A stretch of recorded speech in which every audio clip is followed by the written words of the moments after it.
Hello ladies! Today I'm going to show you a tutorial for a shoulder sash braid. This is a wrap for either two scarves or a scarf and a sash. It definitely does have to be a sash weight scarf if you're using two scarves, so a 2-in-1 or a Shiny-licious or tearing up an old shimmery into sashes like Andrea's been doing. Any one of those things will work.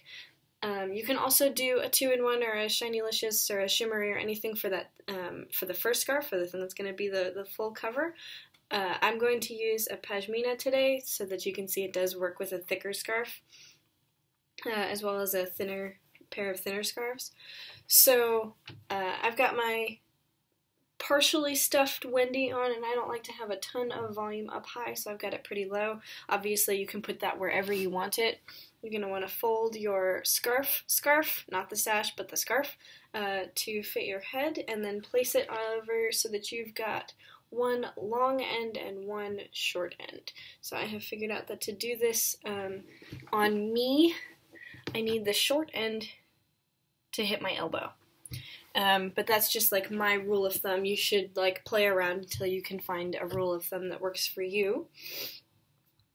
And you want the short end to be the side that your braid is going to end up on. So my braid's going to go over my left shoulder, which is weird. I usually put it on this side.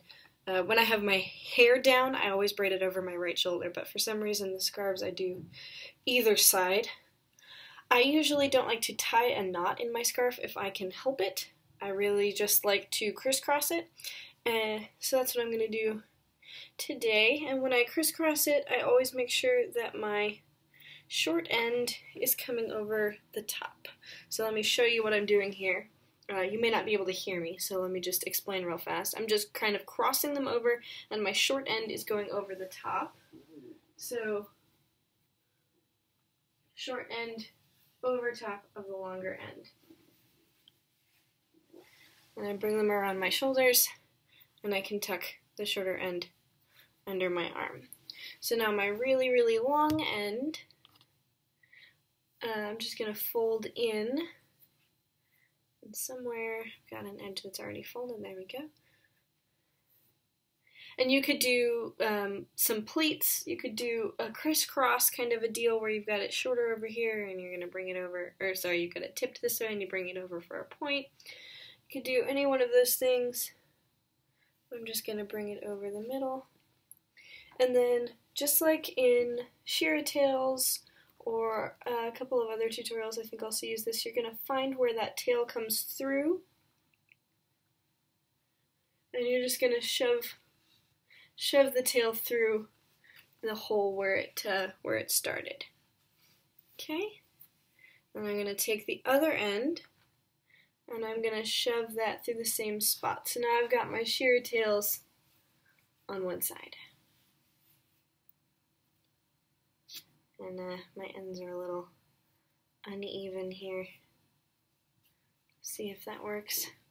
Okay, so now we're going to take the second scarf, the Shiny-licious, the 2-in-1, the shimmery sash, or a sash, like an actual sash, and we're going to just crumple that up or spread it out or whatever you want to do. And we're just going to lay it over, pick myself up a bit so you can see what I'm doing. We're just going to lay it over the top.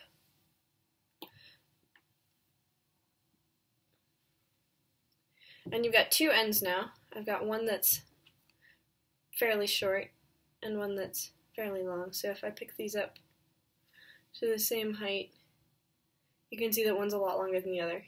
Whoop.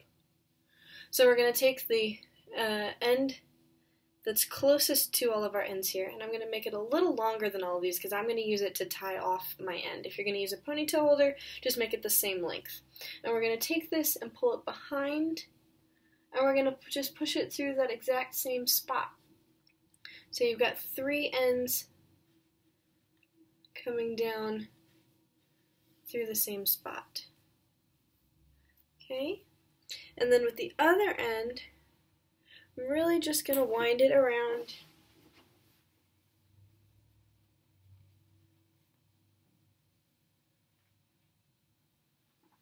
and around.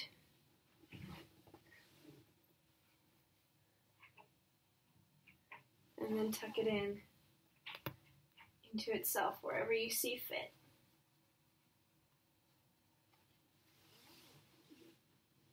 Okay, now I've got this really bold sash thing going on up here, and I've got my 3 ends.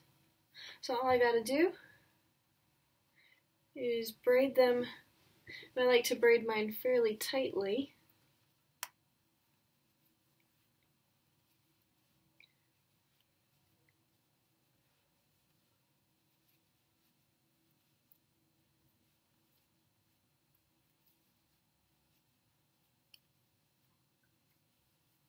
And when I get down towards the bottom, I'm starting to hit fringes. I'm just going to wrap this all the way around.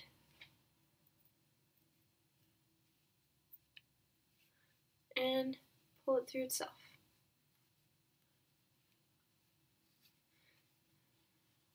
If I give it a good tug, like that, and I've got my little knot along the bottom there. And there we go. If you look at all of the sides, I've got this like nice dramatic sweep of a sash going on. And over down the side, I've got my braid hanging down. This is a little thicker. The Pashminas with the really tight braids are really like it could probably stand up on its own. But if you do thinner scarves, it'll drape nicely.